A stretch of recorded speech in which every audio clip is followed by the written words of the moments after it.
If one more human shows up with a wrench, I'm evacuating the entire sector, hissed Commander Zix, his jaw plates clicking with frustration. The control room of the Corvan Empire fell silent. Officers shifted awkwardly, their hard outer shells making soft sounds against the polished floors. It wasn't often that the High Commander of the Outer Systems publicly admitted fear, but recent events had shaken even the highest-ranking officers.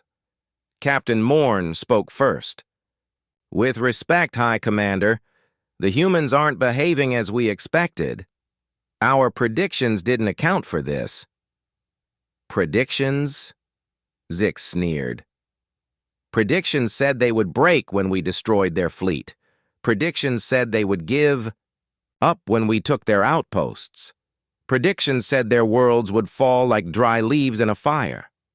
Morn shifted uneasily. "We didn't foresee their engineers." The word hung in the air like a death sentence. Zix turned to the main display screen. It showed the wreckage of Outpost Drell. Dozens of Corvan battleships reduced to floating scrap. No great fleet had come to defend it. No warriors with bright banners. Only one human.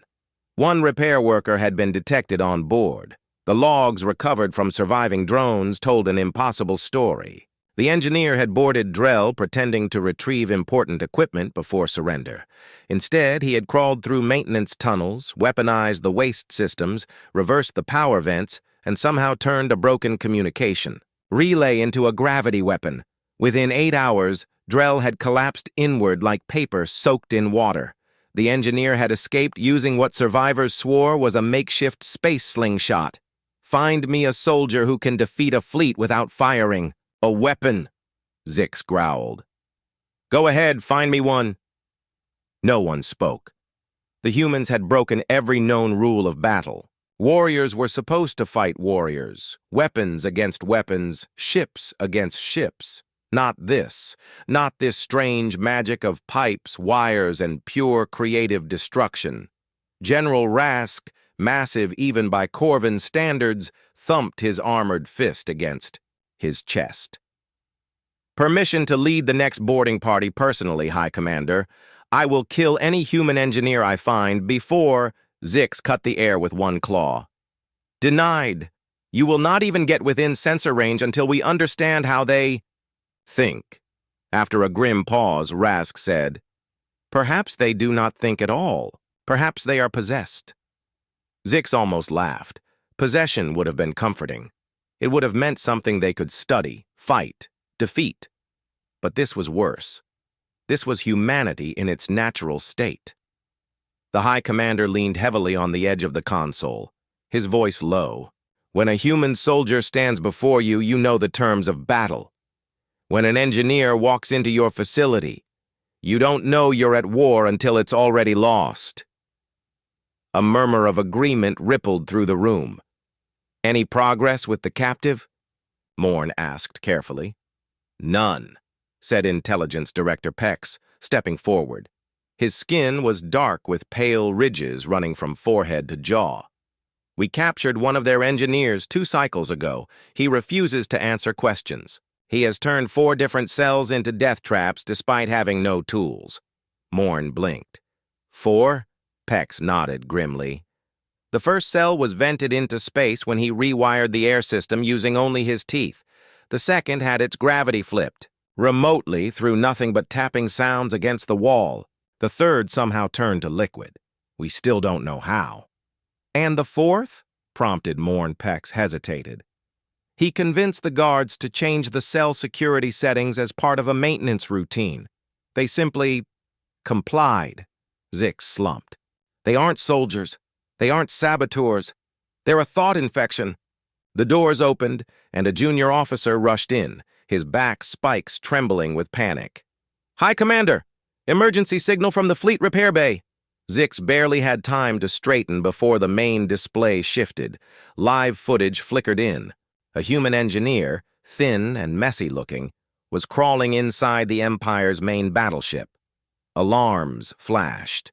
Security units rushed toward him, but too late. The human jammed a piece of metal into a hidden port, and the entire ship began to tilt. its own magnetic fields turning inward. The footage cut out. Silence fell over the room. No one moved. No one dared breathe. "Seal the ship," Zix said quietly. "Jettison it if necessary." "But High Commander," Morn began. "Seal it," Zix repeated. The officer at the console executed the command with shaking claws. As the feed went dark, Rask muttered, "They don't defeat you in battle. They make you destroy yourself." Zix stood. His posture wasn't one of defeat, but of calculation. From now on, all human engineers are to be treated as weapons of mass destruction. If detected, eliminate from a distance. If captured, isolate and disarm immediately. No exceptions. "And if they request talks?" Morn asked weakly. Zix gave a harsh laugh. "If a human engineer offers to negotiate, assume the negotiation has already ended, and you have lost." The council chamber aboard the Empire's flagship was packed. All senior commanders had been summoned, though none wanted to be there. Rumors spread through the ranks like poison. The humans had sent another delegation, not of soldiers, not of ambassadors, but of engineers. Director Pex activated the display at the center of the room. "This," he said grimly, "is the human delegation." A single figure appeared. He wore no armor, no badges, no weapons. His clothes were stained, his hands black with grease. His face was calm, almost cheerful. In his right hand, he carried what looked like an ordinary human toolbox.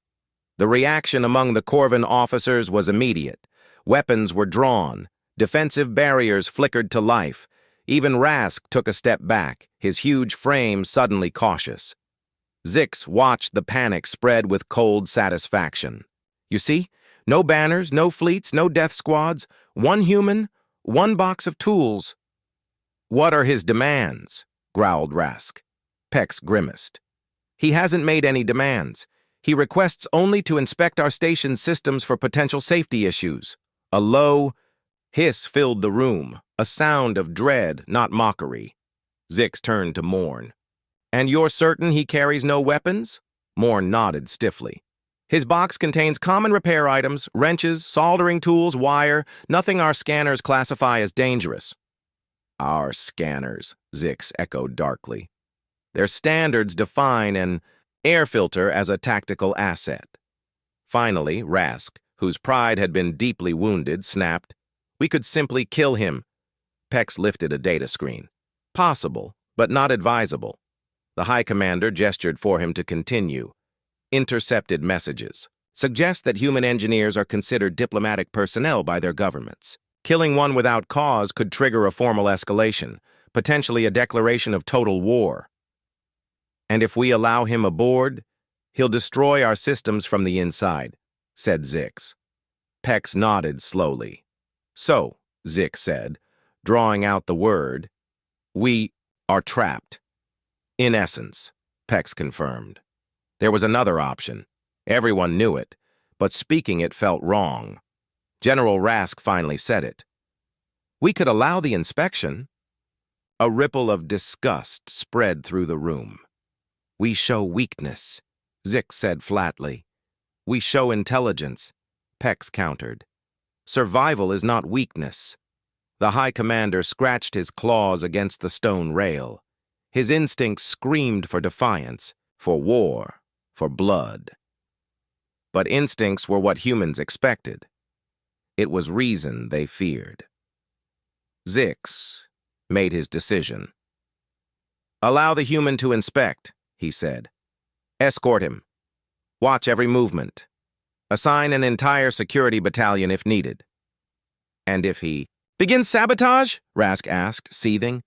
"Then," Zix said, voice low, "you are authorized to use countermeasures as long as it appears accidental." The orders were given and the council disbanded, though none left with confidence. When the human engineer arrived at the main docking bay, the battalion stood ready, armored and armed to the last claw. He walked down the ramp with the easy casualness of someone inspecting fruit at a market. His eyes sparkled with private amusement. His boots left dusty prints on the spotless floors. He whistled a strange, tuneless melody that somehow unsettled even the toughest soldiers. The escort formed around him like a cage of sharp spears. He began his inspection immediately, asking seemingly innocent questions. How often do you guys adjust your cooling loops? Is the emergency venting automatic or manual? What's your backup for a total inverter failure? At first, the officers refused to answer. Then gradually they found themselves replying. There was something disarming about the human's manner. No threats, no demands, only curiosity. But every word they offered felt like giving away a weapon. They reached the power core sector, the heart of the station. The engineer paused. He sniffed. The air, then frowned. Smells wrong, he said casually. Commander Volt, leading the security detail, stiffened. The sector is functioning within normal parameters. The human shrugged, tapping a panel lightly with a knuckle. Could be. Could be. But you're sitting on a cascading resonance failure. Commander Volt's back plates twitched. Impossible. The human merely smiled, then walked away, leaving behind a rising unease. In the next hour, he made no obvious acts of sabotage. He touched nothing vital. He took no samples. He recorded nothing. He only asked, listened, observed. Yet by the time he returned to his transport ship, the station's senior engineers had filed 47 internal incident reports. 7 minor system problems had been logged. Maintenance crews were dispatched frantically. No direct threat had been made, but a storm of doubt and fear now swept through the Empire's strongest fortress. As the human ship pulled away, Zix stood watching from the observation platform. They aren't warriors, he muttered to Pex. They're infection carriers. Pex watched the departing vessel with dark eyes. They force us to destroy ourselves without lifting a weapon. Zix nodded slowly. And they laugh while they do it. By the third cycle after the engineer's visit, the Empire station resembled a wounded animal. Systems that had worked perfectly for decades were now questioned at every turn. No catastrophic failures occurred, yet maintenance crews worked around the clock, desperately checking wiring, reinforcing walls, and purging systems that had functioned flawlessly before. It wasn't the human's hands that had broken them. It was the human's shadow. Zix sat brooding in the command chamber, staring at the rotating displays of repair reports. His knuckles thumped rhythmically against the table, a steady beat of frustration. They are wearing us down, he said at last, not by force, but by suggestion. Morn, standing nearby, gave a slow nod. We cannot defend against an enemy we cannot see. Zix turned his gaze sharply. We can. The council convened again, this time in private. Only the most trusted advisors were present. Zix did not pace or snarl. He spoke with cold precision. We will turn their weapon against them. A flicker of hope filled the room. Zix pointed at the projector.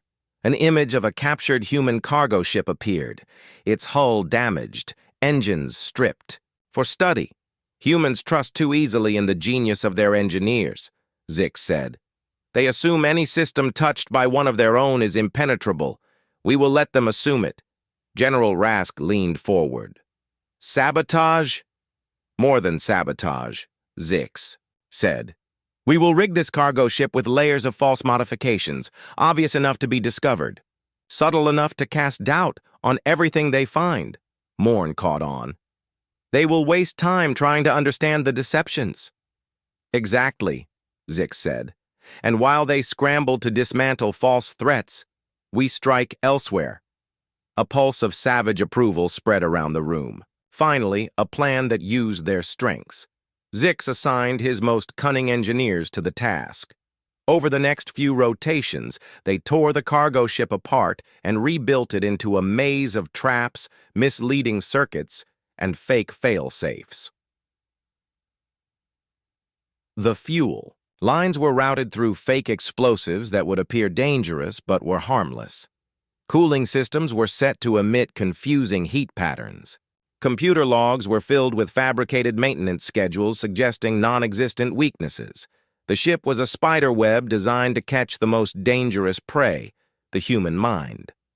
When it was complete, Zix ordered a transmission sent to the nearest human patrol fleet.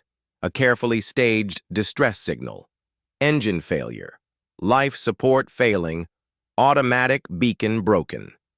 Within half a cycle, the humans responded. From the Empire observation decks, hidden vessels watched as a human boarding team approached the abandoned ship. As expected, no heavy troops, no tanks, no grand assault, engineers. 3 of them, judging by the sensor readings, all armed not with rifles but toolkits and scanners. Zix leaned closer to the viewing screen as the humans entered the cargo ship. They moved with cautious confidence, spreading out, scanning walls, accessing control panels. One by one, they fell into the web. Hours passed. The engineers appeared increasingly agitated.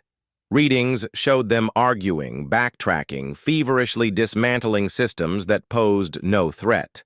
False leads multiplied their confusion. Power fluctuations, triggered by the Empire's remote operators, intensified their paranoia. At last, one of the humans transmitted a message back to their fleet, an emergency withdrawal. The cargo ship was too compromised to be safely recovered. The human fleet, bewildered and anxious, moved to destroy the cargo ship from orbit. Zix watched it burn with satisfaction.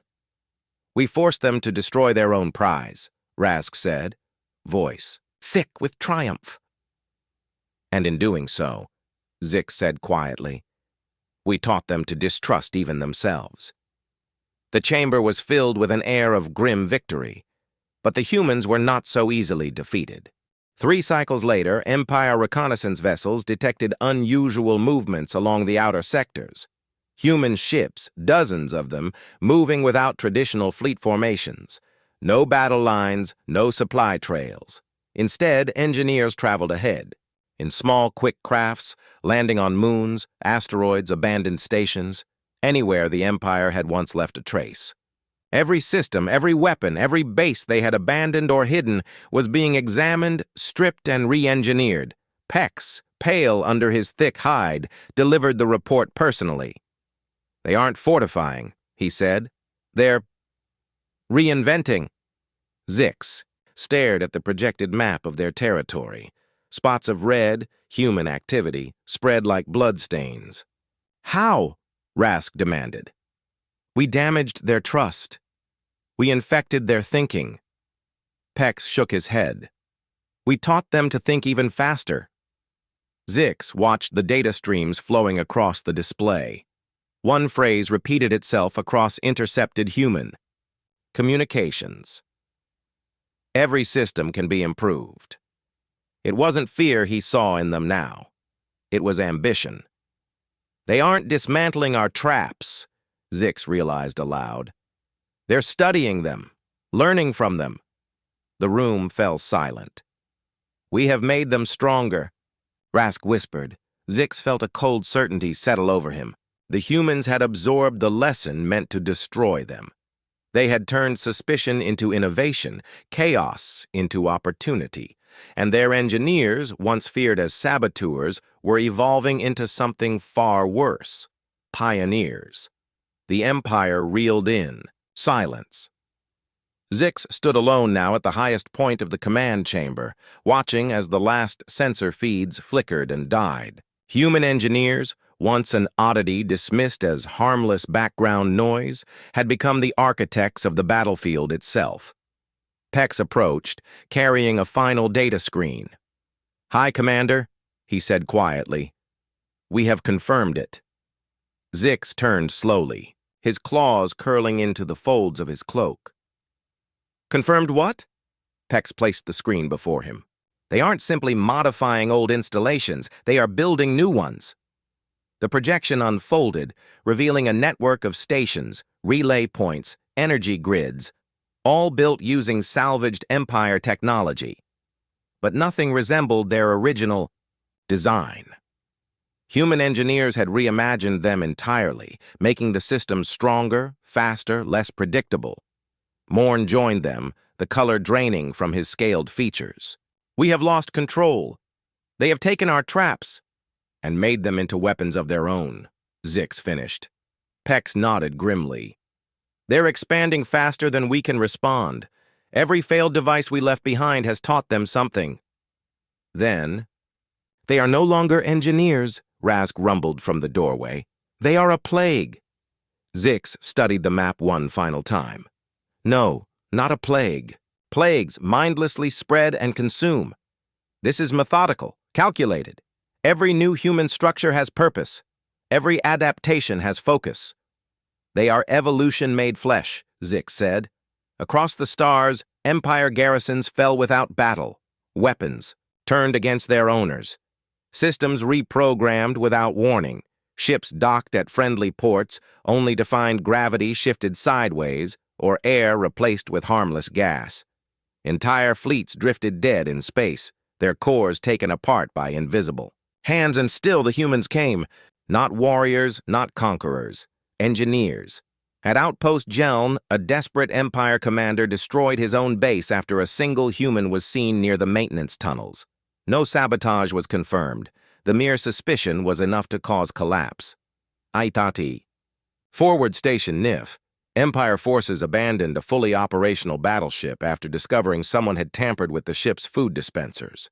Paranoia had rotted their judgment until even small oddities triggered full evacuations. Zix convened his last war council in secret. There were no grand speeches, no strategies, only exhausted officers with hollow eyes and trembling claws. Pex presented their only remaining option: total retreat from human-contested zones. Rask slammed a massive fist against the wall. "Cowardice!" "Survival," Pex corrected. "Or extinction." Morn, for once, said nothing. Zix surveyed them all. Proud warriors. Builders of empires. Now reduced to fugitives. Not by armies, not by fleets, by wrench-wielding people who crawled into the guts of their reality and rewrote it. The High Commander rose, heavy with resignation. "Issue the command," he said. And so the Empire, undefeated in 1,000 years of warfare, began its withdrawal. They abandoned resource worlds, communication relays, defensive strongholds. Systems painstakingly conquered over generations were cast aside like useless armor. The humans advanced not with armadas, but with construction crews. They followed the retreating empire like a tide, building, connecting, innovating. Wherever the empire fled, human engineers planted seeds of permanence. Zix watched the inevitable from the bridge of the Empire's last mobile fortress. Through the viewport, he saw human ships moving between the stars, creating new travel routes, new engines of trade and cooperation. No single design repeated itself. Each installation was unique, adapted to its environment, unpredictable in function. That was the greatest terror: unpredictability. Empire forces had spent centuries mastering battle by prediction, knowing the enemy's next move before it happened. Humans shattered that model. Their engineers didn't follow plans. They invented new ones mid-operation, rethinking every assumption. With a spark of madness no calculation could predict. Pex joined him silently. "What made them like this?" Zix asked without turning. Pex considered carefully before replying. "Perhaps it is their weakness." Zix finally turned. "Explain." "They are fragile," Pex said. "Short-lived, small. They cannot rely on strength or long life. Their minds must find a way where their bodies cannot." Zix nodded slowly. "Necessity is their forge. And from that forge," Pex finished, "they created nightmares for those who oppose them." Zix looked out at the growing human frontier. "We fought their soldiers and thought ourselves victorious," he said softly. "We ignored the ones with toolboxes and dirty hands. We thought them servants, background noise. That was our final mistake. There would be no great last stand, no epic battle to sing about, only the slow, relentless advance of a species that refused to accept the rules they found and instead rewrote them entirely. Humanity had not conquered the stars by might. They had rebuilt them in their image. The Empire could flee, but the galaxy had already changed. And behind every new frontier, behind every dazzling miracle of infrastructure and innovation, there would always be the quiet footsteps of another human. Engineer whistling as they worked, taking apart the universe one bolt at a time and building something better in its place.